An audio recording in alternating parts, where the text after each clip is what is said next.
अस्सलामुअलैकुम नाजरीन, आप देख रहे हैं उम्मत नबी 313। आज हम जानेंगे हजरत सुलेमान अलैहिस्सलाम के बारे में। मेरे अजीज भाई और बहनों, अगर वीडियो में नए हो तो चैनल को सब्सक्राइब कर दें। वीडियो पसंद आए तो वीडियो को लाइक करना ना भूलें। हजरत सुलेमान अलैहिस्सलाम हजरत दाऊद अलैहिस्सलाम के बेटे हैं। अल्लाह ने उनको बड़ा अच्छा जहन दिया था और मुकदमों के फैसला करने में अपने जहन के इस्तेमाल का कमाल फितरत ने शुरू ही से देख रखा था। चुनांचे उनके बचपन का वाक़िया हजरत दाऊद अलैहिस्सलाम के जिक्र में बयान किया जा चुका है। तारीख लिखने वाले कहते हैं कि हजरत सुलेमान अलैहिस्सलाम जवानी को पहुंच चुके थे कि हजरत दाऊद अलैहिस्सलाम का इंतकाल हो गया और अल्लाह ताला ने उनको नबूवत और हुकूमत दोनों में हजरत दाऊद अलैहिस्सलाम का जानशी बना दिया। कुरान मजीद में इरशाद है, और सुलेमान दाऊद का वारिस हुआ और दाऊद वो सुलेमान हर एक को हमने हुकूमत दी और इल्म नबूवत दिया। हजरत दाऊद अलैहिस्सलाम की तरह अल्लाह ताला ने हजरत सुलेमान अलैहिस्सलाम को भी कुछ खुसूसियतें और इम्तियाजी बातों से नवाजा और अपनी नेमतों में से कुछ ऐसे नेमतें अता फरमाई जो उनकी मुबारक जिंदगी की खास बातें बनी। कुरान मजीद में इरशाद है, और सुलेमान दाऊद का वारिस हुआ और उसने कहा कि ए लोगो, हमको परिंदों की बोलियों का इल्म दिया गया है और हमको हर चीज बख्शी गई है। बेशक ये अल्लाह का खुला हुआ फजल है। कुरान के ऊपर के बयान से तो ये साबित होता है कि ये कोई आम बात न थी, बल्कि एक ऐसी नेमत थी जिसको निशान मौजज़ा कहा जाता है, और वो बेशक परिंदों की बोलियां बोलने वाले इंसान की बातों की तरह समझते थे और यकीनन उनका ये इल्म दुनियावी असवाब से ऊपर खालिस कुदरत के कानूनों के फैजान का नतीजा था और एक ऐसी बख्शिश और देन थी जिसको अल्लाह का निशान कहना चाहिए, मगर जो इन जैसी पाक हस्तियों के लिए खास है। हजरत सुलेमान अलैहिस्सलाम का हवा पर काबू। कुरान मजीद ने हजरत सुलेमान अलैहिस्सलाम के हवा पर काबू से मुतालिक जितना बयान किया है वो ये है, और काबू में कर दिया सुलेमान के लिए तेज हवा, तुंद हवा को कि उसके हुक्म से जमीन पर चलती थी। उसको हमने बरकत दी थी और हम हर चीज के जानने वाले हैं। और सुलेमान के लिए काबू में कर दिया हवा को कि सुबह से 1 महीने की मुसाफत दूरी और शाम को 1 महीने की मुसाफत से तय करती थी। काबू में कर दिया हमने उस सुलेमान के लिए हवा को कि चलती है वो उसके हुक्म से नमी के साथ जहां वो पहुंचना चाहे। इन आयतों में हजरत सुलेमान अलैहिस्सलाम के उस शर्फ के बारे में 3 बातें बयान की हैं। एक ये कि हवा को हजरत सुलेमान अलैहिस्सलाम के हक में साथ दिया गया था।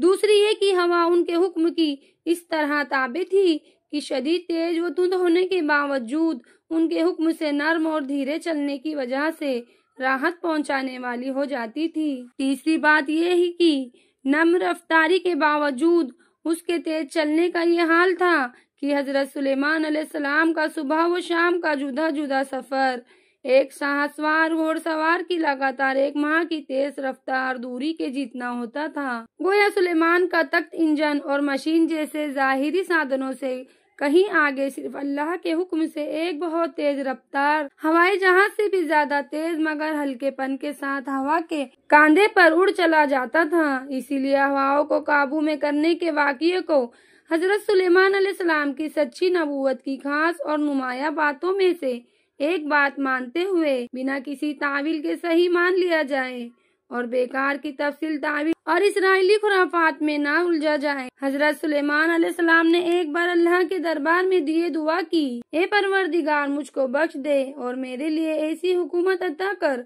जो मेरे बाद किसी के लिए भी मयस्सर ना हो। बेशक तू बहुत देने वाला है। अल्लाह ताला ने उनकी इस दुआ को कबूल फरमाया और एक ऐसी अजीब व गरीब हुकूमत अता की, न इससे पहले किसी को नसीब हुई और न इसके बाद किसी को मयस्सर आएंगी। उनकी ये हुकूमत इंसानों के अलावा जिनों, हैवानों और हवाओं पर भी थी और ये सब अल्लाह के हुक्म से इनके ताबे और फरमाबरदार थे। जिन अल्लाह की मखलूक है इनका जिक्र हजरत आदम अलैहिस्सलाम के जिक्र में हो चुका है। हजरत सुलेमान अलैहिस्सलाम का बैतुल मुक़द्दिस की तामीर करना। बुखारी और मुस्लिम में हजरत अबू ज़र गिफ़ारी अलैहिस्सलाम से रिवायत की गई एक सही हदीस से ये मतलब लिया गया है कि जिस तरह हजरत इब्राहिम अलैहिस्सलाम ने मस्जिद हरम की बुनियाद रखी, वो मक्का की आबादी की वजह बनी। हजरत याकूब अलैहिस्सलाम ने मस्जिद बैतुल मुकद्दस की बुनियाद डाली और इसकी वजह से बैतुल मुकद्दस की आबादी वजूद में आई। फिर एक लंबे अरसे के बाद हजरत सुलेमान अलैहिस्सलाम के हुक्म से मस्जिद और शहर नए सिरे से बनाया गया और जिनों के कब्जे में होने की वजह से बेनजीर और शानदार तामीर वजूद में आई। जिन की कौमों ने हजरत सुलेमान अलैहिस्सलाम के लिए और भी तामीरें की, जैसा कि कुरान में जिक्र किया गया है। हजरत सुलेमान अलैहिस्सलाम के जमाने की ये तामीरात जो जिनों के काबू में होने की वजह से वजूद में आई, आज तक लोगों को हैरत की वजह है कि ऐसे भारी भरकम पत्थर कहाँ से लाए गए, किस तरह लाए गए और किस तरह उनको बुलंदियों पर पहुंचाकर एक दूसरे से मिला दिया गया। बहरहाल इन शानदार इमारतों की तामीर के सिलसिले में कुछ तफसील लिखने वालों का कहना है कि अल्लाह ताला जरूरत के मुताबिक हजरत सुलेमान अलैहिस्सलाम के लिए तांबे को पिघला देता था, जबकि तांबे के चश्मों का भी जिक्र किया गया है। कुरान ने इस हकीकत की कोई तफसील नहीं बयान की। हजरत सुलेमान अलैहिस्सलाम और मलिकाए सबा, कुरान ने मलिकाए सबा के इस वाक़ये को मौजज़ों की तरह ऐसे थोड़े में बयान किया है। वाक़ये के बयान करने से जो हकीकी मकसद है यानी याद दहानी, वो भी नुमाया रहे और वाक़ये के अहम और जरूरी हिस्से भी जिक्र में आ जाए और साथ ही ये भी मालूम हो जाए कि हजरत सुलेमान अलैहिस्सलाम को परिंदों की बोली का इल्म दिए जाने का जो पहली आयतों में जिक्र है, उसकी गवाही के लिए ये दूसरा वाक़या है। ये वाक़या सूरह नमल की आयत 36 और 44 में बयान हुआ है और मौलाना हिफ्जुर रहमान साहब सेहरवी ने इस तरह बयान किया है। एक बार दरबार सुलेमानी अपनी पूरी शान के साथ चल रहा था। हजरत सुलेमान अलैहिस्सलाम ने जायजा लिया तो हुदहुद को अपनी जगह पर गैर हाजिर पाया। इरशाद फरमाया, हुदहुद को मौजूद नहीं पाता। अगर वाकई गैर हाजिर है तो उसकी ये बेवजह की गैर हाजिरी सख्त सजा के काबिल है। इसीलिए या तो मैं उसको सख्त आजाब दूंगा या जिबा कर डालूंगा या फिर वो अपनी गैर हाजिर की माकूल वजह बताए। आपसे बता दूं कि हुदहुद एक परिंदा है जो हजरत सुलेमान अलैहिस्सलाम की बोली को समझता था। अभी ज्यादा वक्त नहीं गुजरा था कि हुदहुद हाजिर हो गया और हजरत सुलेमान अलैहिस्सलाम के पूछताछ करने पर कहने लगा कि मैं एक यकीनी इत्तिला लाया हूँ जिसकी आपको पहले से खबर नहीं है। वो ये कि यमन के इलाके में सबा की एक मलिका रहती है और अल्लाह ने उसको सब कुछ दे रखा है और उसकी सल्तनत का तख्त अपनी खास खूबियों की वजह से बहुत ज्यादा शानदार है। मलिका और उसकी कौम सूरज की पुजारी है और शैतान ने उनको गुमराह कर रखा है और वह कायनात के मालिक परवरदिगार आलम जो अकेला है, जिसका कोई शरीक नहीं, इसकी परस्तिश नहीं करते। यानी वो सूरज को पूजते थे और अल्लाह को नहीं मानते थे। हजरत सुलेमान अलैहिस्सलाम ने फरमाया, अच्छा तेरे साथ झूठ का इम्तिहान भी हो जाएगा। तू अगर सच्चा है तो मेरा ये खत ले और इसको उस तक पहुंचा दे और इंतजार कर कि वे इसके बारे में क्या बातें करते हैं।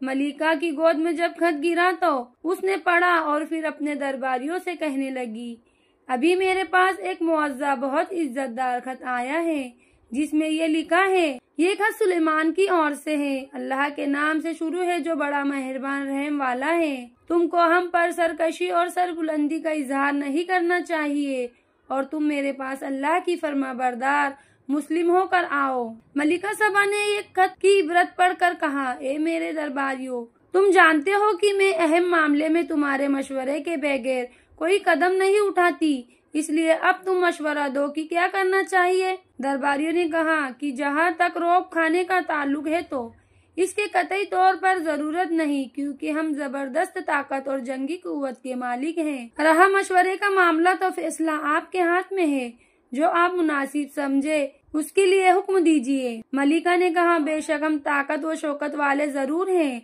लेकिन हजरत सुलेमान अलैहिस्सलाम के मामले में हमको जल्दी नहीं करना चाहिए। पहले हमको उसकी ताकत व कुव्वत का अंदाजा करना जरूरी है, क्योंकि जिस अजीब तरीके से हम तक ये पैगाम पहुंचा है वो ये सबक देता है कि हजरत सुलेमान अलैहिस्सलाम के मामले में सोच समझकर कदम उठाना मुनासिब है। मेरा इरादा ये है कि कुछ कासिद रवाना करूं और वे हजरत सुलेमान अलैहिस्सलाम के लिए उम्दा और कीमती तोहफे ले जाए। इस बहाने से वे उसकी शौकत और अजमत का अंदाजा लगा सकेंगे और ये भी मालूम हो जाएगा कि वो हमसे क्या क्या चाहता है। अगर वो वाकई जबरदस्त कुव्वत का मालिक और शहंशाह है तो फिर उससे हमारा लड़ना बेकार है।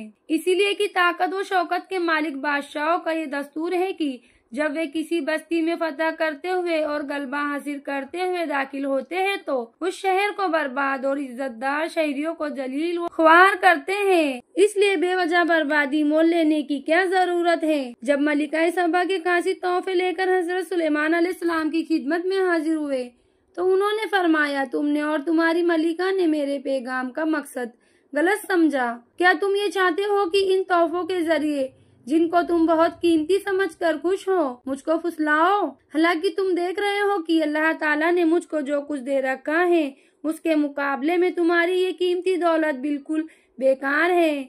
इसीलिए तुम अपने तोहफे वापस ले जाओ और अपनी मलिका से कहो कि अगर उसने मेरे पैगाम की तामील नहीं की तो मैं ऐसी भारी भरकम फौज के साथ सबा वालों तक पहुंचूंगा कि तुम उससे बचाव करने और मुकाबला करने में कामयाब ना होंगे और मैं तुमको जलील व रुसवा करके शहर बदर कर दूंगा।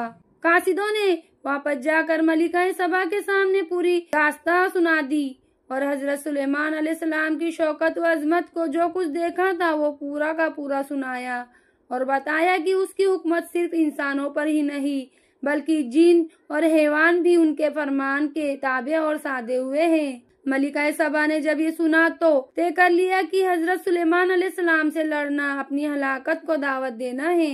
बेहतर यही है कि उसकी दावत मान ली जाए। हजरत सुलेमान अलैहिस्सलाम के मकतूब ग्रामी खत में ये जुमला था, वातुनी मुस्लिमीन, अधीन बनकर मेरे पास आओ। चूँकि मलिका सबा हजरत सुलेमान अलैहिस्सलाम के ये दीन व मजहब को नहीं जानती थी, इसीलिए उसने लफ्ज मुस्लिम को लफ्ज के मानी में समझते हुए ये समझा कि जाबिर बादशाहों की तरह हजरत सुलेमान अलैहिस्सलाम का मकसद भी ये है कि मैं उनकी फरमाबरदारी और शान हुकूमत का एतराफ करते हुए उसके माताहत हो जाना कबूल कर लूं। इसलिए उसने ये तय करके सफर करना शुरू कर दिया और हजरत सुलेमान अलैहिस्सलाम की खिदमत में रवाना हो गई। हजरत सुलेमान अलैहिस्सलाम को वो वही के जरिए मालूम हो गया कि मलिका सबा खिदमत में हाजिर हो रही है। तब आपने अपने दरबारियों को खिताब करके फरमाया कि मैं चाहता हूँ कि मलिका सबा के यहाँ पहुँचने से पहले उसका शाही तख्त उठाकर ले आया जाए। तुम में से कौन इस खिदमत को अंजाम दे सकता है? ये सुनकर एक देव पेकर जिन ने कहा कि आपके दरबार बर्खास्त करने से पहले मैं तख्त को ला सकता हूँ। मुझको ये ताकत हासिल है और ये कि मैं उसके बेश बहा सामान के लिए अमीन हूँ, हरगिज खयानत नहीं करूँगा। देव पेकर जिनका ये दावा सुनकर हजरत सुलेमान अलैहिस्सलाम के वजीर ने कहा कि मैं आँख झपकते ही उसको आपकी खिदमत में पेश कर सकता हूँ। हजरत सुलेमान अलैहिस्सलाम ने रुख फेर कर देखा तो मलिका सबा का तख्त मौजूद पाया। फरमाने लगे, ये मेरे परवरदिगार का फजल करम है, वो मुझको आजमाता है कि मैं उसका शुक्रगुजार बनता हूँ या नाफरमान। और सच तो ये है कि जो आदमी उसका शुक्रगुजार बनता है वो असल में अपनी जात ही को नफा पहुँचाता है और जो नाफरमानी करता है तो अल्लाह उसकी नाफरमानी से बेपरवाह और बुजुर्ग तर है और उसका बवाल खुद नाफरमानी करने वाले पर ही पड़ता है। अल्लाह ताला का शुक्र अदा करने के बाद हजरत सुलेमान अलैहिस्सलाम ने हुक्म दिया कि इस तख्त की शक्ल में कुछ तब्दीली कर दी जाए। मैं देखना चाहता हूँ कि मलिका सबा ये देखकर सच्चाई का रास्ता पाती है या नहीं। कुछ दिनों के बाद मलिका सबा हजरत सुलेमान अलैहिस्सलाम की खिदमत में पहुँच गई और जब दरबार में हाजिर हुई तो उससे मालूम किया गया, क्या तेरा तख्त ऐसा ही है? अक्लमंद मलिका ने जवाब दिया, ऐसा मालूम होता है मानो वही है। यानी तख्त की बनावट और मजमुई हैसियत तो यही बता रही थी कि ये मेरा ही तख्त है और थोड़ी सी बनावट में तब्दीली इस यकीन में शक पैदा कर रही है, इसीलिए ये भी नहीं कह सकती यकीनन मेरा ही तख्त है। मलिका सबा ने साथ ही ये भी कहा, मुझको आपकी बेमिसाल ताकत व कुव्वत का पहले से इल्म हो चुका है, इसीलिए इताअत गुजार और फरमाबरदार बनकर खिदमत में हाजिर हुई हूँ। और अब तख्त का ये हैरत में डाल देने वाला मामला तो आपकी बेमिसाल ताकत का ताज़ा मुजाहिरा है और हमारी इताअत और झुकाव के लिए एक कोड़ा। इसीलिए हम फिर एक बार आपकी खिदमत में वफादारी और फरमाबरदारी जाहिर करते हैं। मलिका ने ये यकीन कर लिया कि कुन्ना मुस्लिमीन, हम फरमाबरदार हैं कहकर हमने हजरत सुलेमान अलैहिस्सलाम के पैगाम की तामील कर दी और उस मकसद को पूरा कर दिया और मलिका शिर्क भरी जिंदगी और सूरज परस्ती रोक बनी की ये हजरत सुलेमान अलैहिस्सलाम के पैगाम की हकीकत समझ सके और हिदायत का रास्ता मिल सके। इसीलिए हजरत सुलेमान अलैहिस्सलाम ने मकसद जाहिर करने के लिए दूसरा दिलचस्प तरीका इख्तियार किया और उसकी तेजी और जहानत को भड़काया। वो ये कि उन्होंने जिनों की मदद से एक शानदार शीश महल तैयार कराया था, जो अब गिने की चमक महल की ऊंचाई और अनोखी कारीगरी के लिहाज से बेनजीर था। और उसमें दाखिल होने के लिए सामने जो सहन पड़ता था, उसमें बहुत बड़ा हौज खुदवा कर पानी से भर दिया था और शफ़ाक अबगिनों और बिल्लोर के टुकड़ों से ऐसा नफीस फर्श बनाया गया था कि देखने वाले की निगाह धोखा खाकर ये यकीन कर लेती थी कि सहन में साफ शफ़ाक पानी बह रहा है। मलिका सबा से कहा गया कि शाही महल में क़ियाम करे। मलिका महल के सामने पहुंची तो शफ़ाक पानी बहता हुआ पाया। ये देखकर मलिका ने पानी में उतरने के लिए कपड़ों को पिंडलियों से ऊपर उठाया तो हजरत सुलेमान अलैहिस्सलाम ने फरमाया कि इसकी जरूरत नहीं, ये पानी नहीं है, सारे का सारा महल और उसका खूबसूरत आंगन चमकते हुए अफगानी का है। मलिका की तेजी और सूझबूझ पर यही कड़ी चोट थी जिसने सूरत हाल समझने के लिए उसकी अक्ली ताकतों को जगा दिया और उसने अब समझा कि इस वक्त ये जो कुछ होता रहा है एक जबरदस्त बादशाह की काहिराना ताकतों का मुजाहिरा नहीं है, बल्कि मकसद मुझे ये बता देना है कि हजरत सुलेमान अलैहिस्सलाम को ये बेनजीर ताकत और मौजज़े की ये शान किसी ऐसी हस्ती की दी हुई है जो चांद सूरज बल्कि कुल कायनात का अकेला मालिक है। इसीलिए हजरत सुलेमान अलैहिस्सलाम मुझसे अपनी ताबेदारी और फर्माबरदारी की मांग नहीं कर रहे, बल्कि उस अकेली जात की इताअत और फर्माबरदारी की दावत देना उनका मकसद है। मलिका के दिमाग में ये ख्याल आना था कि उसने फौरन हजरत सुलेमान अलैहिस्सलाम के सामने एक शर्मिंदा और नादिम इंसान की तरह अल्लाह के दरबार में ये इकरार किया, पालनहार, आज तक अल्लाह के अलावा की परस्तिश करके मैंने अपने नफ्स पर बड़ा जुल्म किया, मगर अब मैं भी हजरत सुलेमान अलैहिस्सलाम के साथ होकर सिर्फ एक अल्लाह पर ईमान लाती हूँ जो तमाम कायनात का परवरदिगार है। और इस तरह हजरत सुलेमान अलैहिस्सलाम के पैगाम वातुनी मुस्लिमीन की हकीकी मुराद तक पहुंचकर उसने दीन इस्लाम इख्तियार कर लिया। कहातानी नस्ल की एक मशहूर शान सबा है। सबा अपने कबीले की बुनियाद डालने वाला था। ये अरब तारीख के माहिरों और नई तारीख के माहिरों की तहकीक है और नाम उम्र या अब्द शम्स था। ये आदमी बहुत बहादुर हिम्मतों वाला इंसान था। उसने सबा हुकूमत की बुनियाद डाली। सबा की तरक्की का जमाना तहकीक करने वालों के नजदीक लगभग 1100 ईसा पूर्व समझा जाता है। सबा की हुकूमत का असल मरकज अरब के दाखिली हिस्से यमन के पूर्वी इलाके में था और राजधानी का नाम माहरिक था। इसी को शहर सबा भी कहते थे। इसकी सरहद हजरमौत तक फैल गई थी और दूसरी तरफ अफ्रीका तक भी इसका असर पहुंच चुका था। अंग्रेजी भाषा में इसको साहिबा कहा जाता है। कुरान ने इस वाक़ये में मलिका का नाम नहीं बताया, मगर यहूदियों की इस्राएली दास्तानों में इसका नाम बिल्किस बताया गया है। कुरान ने बहुत साफ साफ लफ्जों में बयान किया है कि हजरत सुलेमान अलैहिस्सलाम का कासिद हुदहुद परिंदा था। हजरत सुलेमान अलैहिस्सलाम से मुतालिक परिंदों की बात समझने जैसे मौजज़ों की रोशनी में हुदहुद के सिलसिले की तासीर की गुंजाइश बाकी नहीं रहती थी। मलिका सबा के तख्त की तारीफ हुदहुद की जुबानी हो चुकी है और इस सिलसिले में हजरत सुलेमान अलैहिस्सलाम का मौजज़ा भी कुरान में जिक्र किया गया है। मलिका ने हजरत सुलेमान अलैहिस्सलाम के पैगम्बराना जहां व जलाल को देखकर इस्लाम कबूल कर लिया।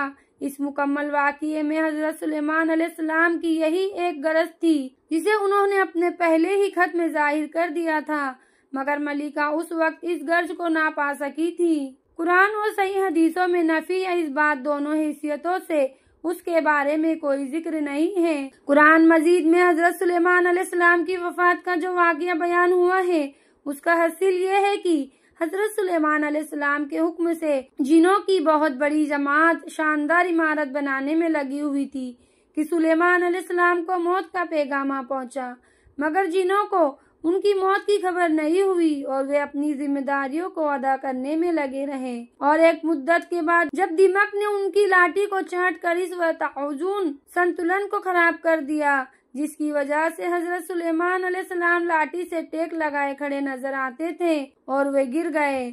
तब जिनों को मालूम हुआ कि हजरत सुलेमान अलैहिस्सलाम का जमाना हुआ इंतकाल हो गया था, मगर अफसोस कि हम मालूम न कर सके।